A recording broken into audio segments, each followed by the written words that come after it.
महायुतीच्या गोटातून मोठी बातमी आहे। विधानसभेतील जागा वाटपावरून महायुतीच्या नेत्यांची रात्री वर्षावर बैठक झाली आहे। या बैठकीत विद्यमान आमदारांच्या जागा तसंच विवादित अशा जवळजवळ सगळ्याच जागांवरती चर्चा झाल्याची माहिती सूत्रांनी दिली आहे।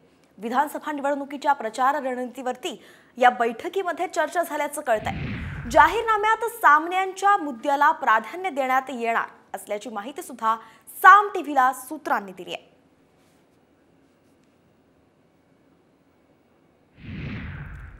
यानंतर बातमी आहे सोलापुरातून।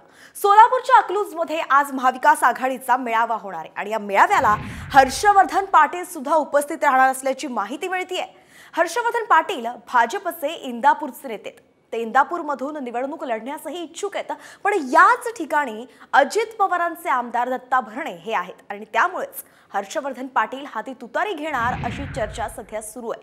तर पितृपक्ष झाल्यानंतर निवडणुकीबाबत निर्णय घ्यावा लागेल असं वक्तव्य हर्षवर्धन पाटलांनी केलंय। त्यामुळे भाजपला सोडचिठ्ठी देऊन आता ते तुतारी हाती घेणार का हे आजच्या मेळाव्यात जाहीर होईल।